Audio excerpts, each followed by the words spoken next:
네, 여러분들 안녕하세요. 주영광 TV입니다.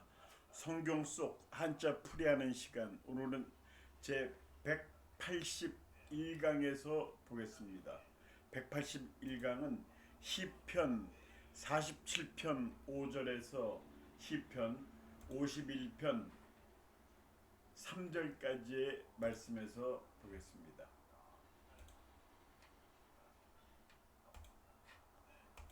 처음에 나오는 한자는 함성입니다. 시편 41편 5절 말씀 읽어드리겠습니다. 하나님께서 즐거운 함성 중에 올라가시며 여호와께서 나팔 소리 중에 올라가시도다. 이제 함성이라는 건 큰 소리죠. 함성을 질렀다. 그런 거 많이 일상생활에서도 가끔씩 쓰죠. 그래서 함이라는 건 큰 소리 함이고 성은 소리 성자예요.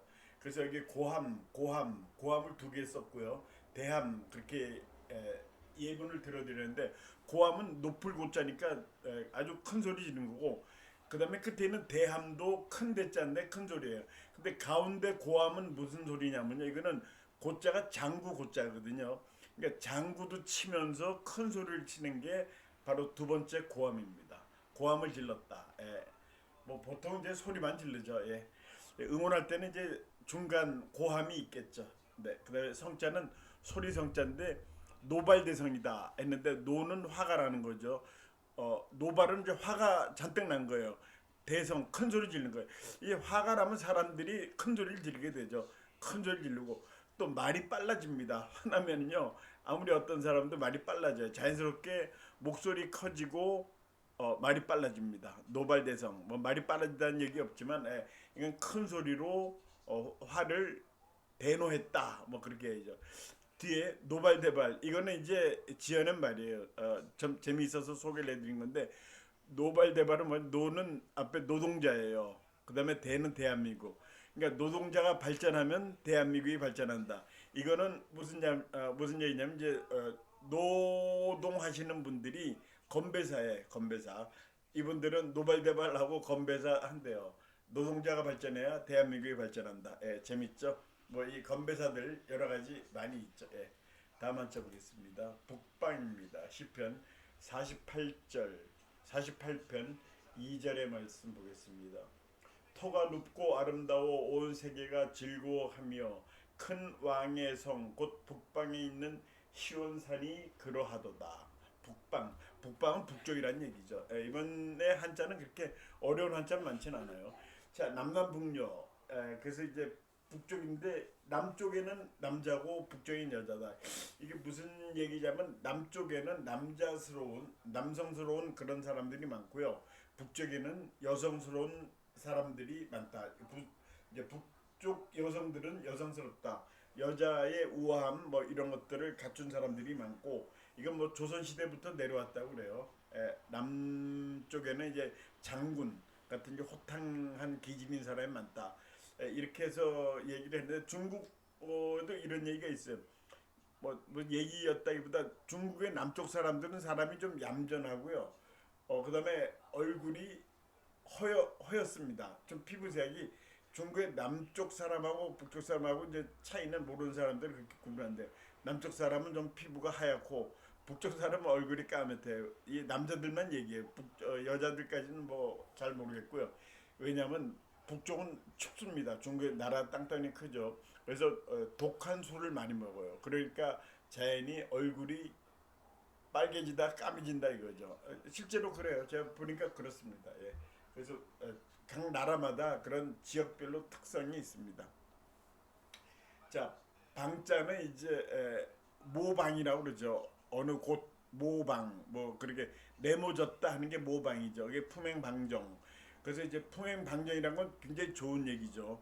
품행 그 사람의 품행이 방정하다 모범적이다 그런 뜻이에요. 그래서 이제 우리 상장 줄 때 거기 그런 얘기가 있죠. 공부 잘해서 상 받으면 위 학생은 품행이 방정하고 성적이 우수하고 뭐 이렇게 써놓습니다. 이게 품행 방정. 근데 이제 방정 맞다 그거는 나쁜 말이죠. 아니 그 사람이 방정 맞아 이렇게 한 건 뭐 품행이 올바르지도 않고 왜 사람이 이렇게 뭐 채신 없이 굴어 뭐 그런 뜻이겠죠. 그 방정은 한자가 아니라 한글이에요 한글. 방정 품행 방정은 한자고요. 방정 맞다 하는 거는 한글입니다. 예. 다음 한자 보겠습니다. 다음 한자 후대 시편 48편 13절의 말씀 보겠습니다. 그의 성벽을 자세히 보고 그의 궁전을 살펴서 후대에 전하라. 이제 후대는 뒷세대를 얘기하는 거죠. 그래서 여기 뒤후자인데 선화후과 이거는 처음에는 꽃이 피었는데 나중에 이게 열매가 되더라. 이 모든 게 그렇죠. 이 사과나무도 그렇고 복숭아도 그렇고 꽃이 피었다가 그 꽃이 열매가 되죠. 그래 선화후가다 이런 얘기고, 내 비유적으로 또 이런 얘기도 해요. 처음엔 딸을 낳고 나중에는 아들을 낳아 좋다.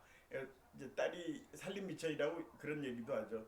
저도 뭐 이제 딸을 낳고 나중에 아들을 낳는데요. 그 말은 맞는 것 같습니다. 아무래도 딸들이 이제 집안 살림을 잘 챙기고 그렇게 하는 게 있어요. 선화후가다.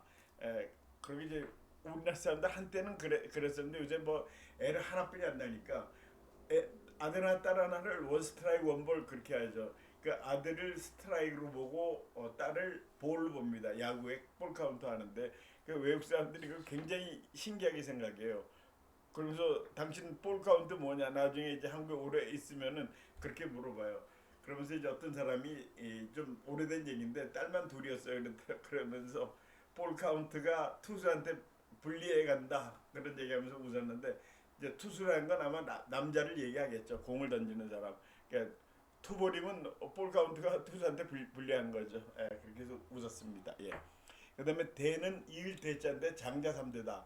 여기서 장자라는 건 부자를 얘기하는 거예요. 장자가 뭐 긴 사람, 오랜 사람 그런 뜻이 아니고 장자라는 건 3대. 장자 3대라는 거는 장자가 3대, 부자가 3대를 못 간다 그러대. 못 간다는 뜻은 없지만 장자 3대다고 얘기할 때는 부자가 3대 못 간다 하고 얘기하는 거고요. 실제로 이제 부자가 3대 가기가 어려워요. 2대 가도 잘 가는 거고요. 이 보면 뭐 신문에 뭐 나오죠. 그룹 회장들 뭐 손자가 어떻고 증손자가 어떻고 하면서 사고를 많이 치죠. 그런 예를 보고 일본에서도 물론 이런 건 있어요. 그런데 일본 사람들은 가문 전통을 집안을 따져요. 어떤 기업 미쓰비시 집안이다. 그러니까 대를 이어서 미쓰비시 다니는 그런 집안들도 있고요. 그런 걸 굉장히 좀 중요시 여긴다 그러고, 일본 사람들은 하여튼 어디 한번 직장에 들어가면 거기서 죽는 줄 알고 나온다. 죽는 줄 알고 거기서 끝마친다. 근데 이런 게 언제적 얘기냐면 한 2, 30년 얘기고, 요새는 이렇게 얘기를 하는데 영원한 직업은 있어도 영원한 직장은 없다. 이게 하도 변화무쌍한 사회니까 일본에서도 이제 그런 미쓰비시 집안이다, 뭐 도요다 집안이다 이런 개념들이 많이 무너졌다 그래. 다음 한자 보겠습니다. 거민, 사는 사람이죠. 살거자. 그다음 민은 백성민자. 시편 49편 1절의 말씀 읽어드리겠습니다.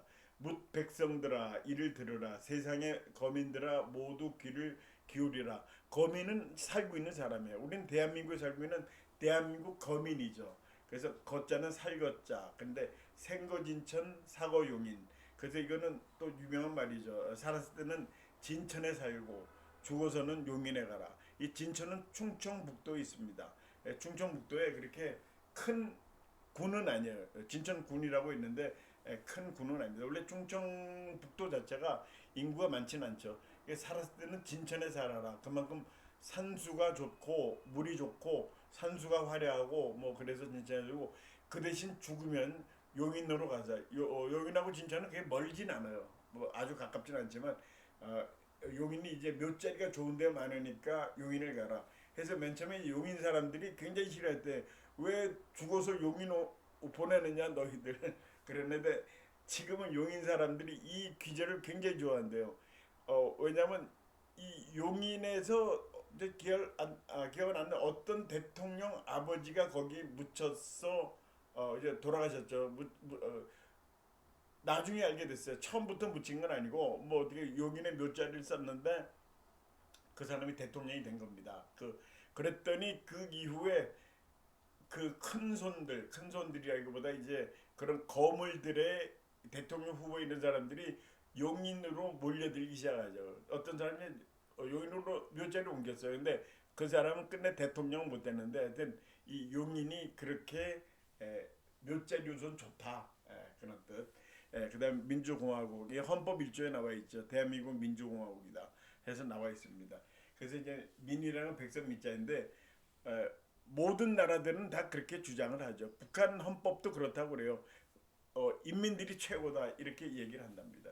이게 민이 주가 되고 공화, 서로 화합해서 나라를 만든 거다. 그런 나라를 지향한다 이제 그런 거죠. 이 헌법 1조, 헌법을 가끔 시간 날 때 한 번씩 볼 필요는 있어요. 예. 자, 다음 한저 비유 시편 49편 4절의 말씀입니다. 내가 비유에 내 귀를 기울이고 수금으로 나의 오묘한 말을 풀리로다. 비유는 비교하는 거죠. 예. 비교해서 얘기하는 거 비유. 여기 비유 두 개 썼는데 이 똑같이 쓸 수 있어요. 근데 이제 이 왼쪽에 비유로 여기 써놨는데 오른쪽 비유도 쓸 수 있어요. 그래서 이제 우리 학교 다닐 때 뭐 비유법 많이 배워봤죠. 이제 당시 그 기억을 살리면 직유법, 은유법, 의인법, 화류법, 대유법, 풍유법. 여기서 이제 많이 쓴 게 직유법, 의유법, 은유법, 의인법. 이런 건 좀 우리가 많이 썼죠. 비유, 비교한다. 그래서 이제 어떤 걸 설명을 잘 하려면은 이 비유에서 얘기해 주는 사람이 설명을 잘한다 그래요. 또 여기 가유호효 이렇게 나와 있죠. 발음하기 좀 쉽지가 않네. 가유호효. 가는 집이에요. 뒤에 호자도 집이고요. 유자는 이제 가르쳐 준다 그런 뜻이 있습니다. 효자도 새벽이란 뜻도 있고 가르쳐 준다 그런 얘기 있어요. 이게 뭐냐면 집집마다 다니면서 깨우쳐서 알게 하는 그런 거를 가유호효라고 합니다.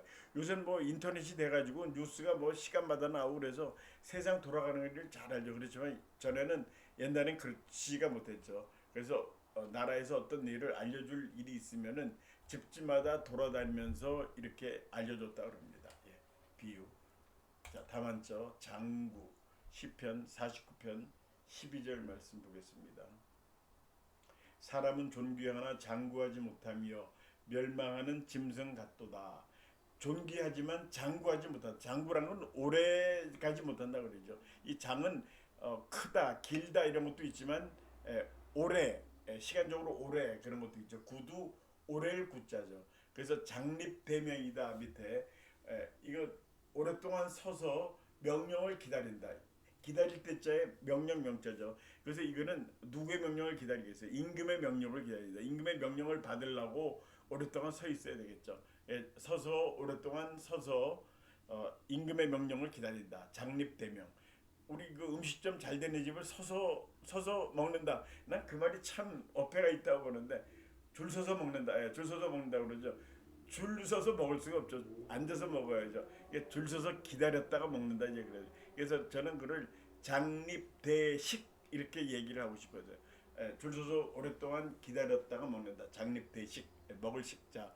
하여튼 그건 좋고요. 그다음에 이제 구자 오릴 구자 성공치하 지하 불가구처. 이건 뭐냐면 이제 어떤 사람이 성공을 했죠. 성공을 했는데 그 자리에 오랫동안 머물러 있지 마라. 머물러 있으면 시기하는 사람도 많고 그래서 그 자리를 떠나야 된다 하는 교훈적인 얘기입니다. 그래서 성공한 곳에 오래 머무르면 당연히 시기 질투하는 사람이 나타나서 화를 당하게 되니 오래 머무르지 마라 하는 뜻으로 그런 격려의 그런 조언을 해주는 겁니다. 성공지하 불가구처다. 장구라는 말 자체는 오래됐다. 그런 뜻. 광풍이다. 시편 50편 3절의 말씀 보겠습니다. 우리 하나님이 오사 잠잠하지 아니하시니 그 앞에는 삼키는 불이 있고 그 사방에는 광풍이 불리로다. 자, 광풍 미친 바람이죠. 미칠 광자에 바람풍자. 그 사방에는 광풍이 불리로다. 그래서 이제 나와 있는데 작광작성 있죠. 작은 지었다는 얘기죠. 사람의 마음 먹기에 광인도 되고 광인 미친 사람이 되고 그 다음에 성인도 된다. 이 마음 먹는 게 굉장히 중요하다. 내가 어떻게 마음을 먹느냐에 따라서 이렇게 미치광이도 되고 성인도 될 수 있다. 이 미치광이하고 성인은 뭐 엄청난 차이죠. 그렇게 이제 마음을 잘 먹어라. 굳게 먹고 올바르게 먹어라. 그런 뜻으로 이해하면 되겠습니다. 풍은 바람풍인데 마이동풍 우기독경 유명한 말이죠. 마이동풍 말 귀에 동풍이 분다. 예, 동풍이 불었다는 건 꼭 동쪽에서 바람이 불었다기보다 말 귀에 말한테 뭐 바람이 불든 무슨 얘기를 해도 바람 부는 소리뿐이 안 들리는 거죠. 그래서 저런 말이 먹히지 않는 사람한테 마이동풍 같은 짓이다. 마이동풍 같은 사람이다. 그다음에 우이독경은 소기의 쇠기라고 그러죠. 쇠기의 경 읽기다. 소한테 경을 읽어주면 아무 소용이 없다. 아무리 좋은 말도 읽어줘도 소용이 없다. 우리 경하면 이제 성경을 생각하는데 이 불경도 경이고요. 경이라는 건 책입니다. 책 중에서도 이제 좋은 책이죠. 그런 좋은 말들을 쓴 책, 그런 경이라고 그래. 경. 우린 성경, 불교는 불경 그렇게 얘기합니다. 예. 자, 다음 한자 동료. 시편 50편 18절 말씀 보겠습니다.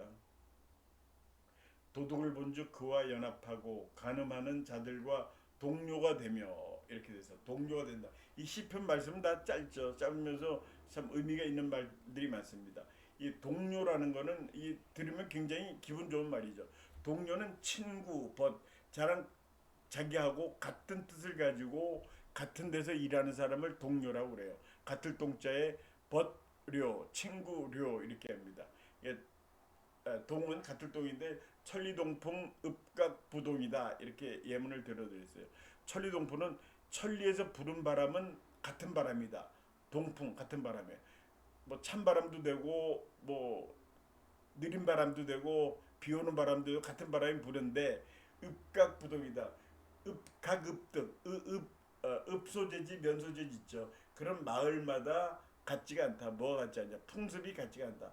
그렇죠. 이 마을마다 보면 그 동네에 그런 문화가 있죠. 동네부터 섬부터 내려오는 그래서 이제 이건 그런 뜻입니다. 천리동풍 읍각부동이다.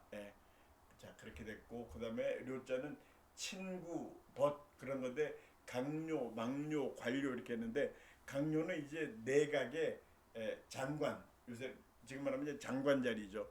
이 내각 책임자에서는 수상, 외상 그런 강요를 얘기하고 망료는 이제 꼭 망료도 강요랑 같은 뜻으로 쓰긴 써요. 그렇지만 이제 망료는 꼭 그렇다기보다는 중요할 때 중요한 의견을 내주는 사람, 망료. 사전적인 풀이는 그렇게 돼 있고요. 이제 관료는 관에서 중요한 자리를 차지하는 사람, 관직을 얘기하는 거죠. 료를 이렇게 씁니다. 네. 동료. 자, 다음 한 쪽 공박입니다. 시편 50편 20절 말씀. 앉아서 내 형제를 공박하며 내 어머니의 아들을 비방하는도다.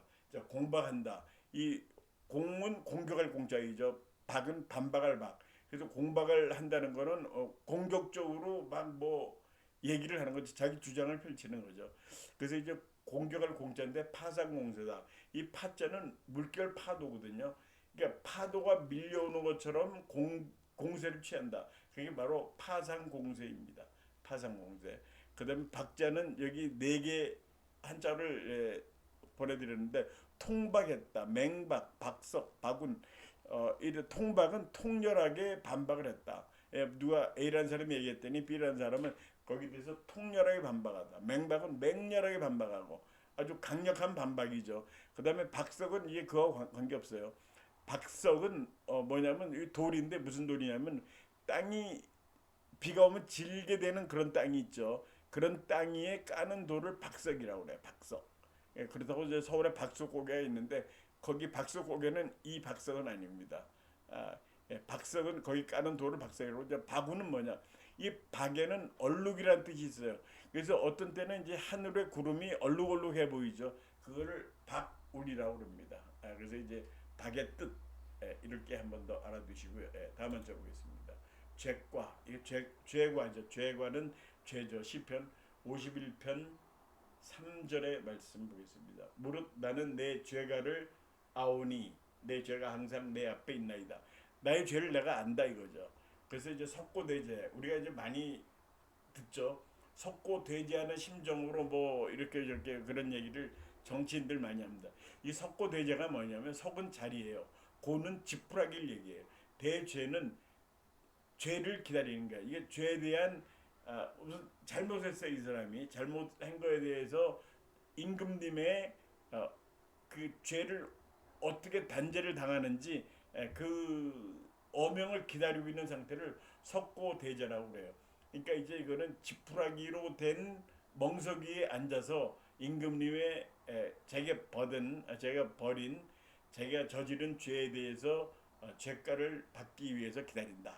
이게 석고대죄입니다. 그다음에 과유불급. 이것도 가끔씩 들어보죠. 이 과는 진할 과자죠.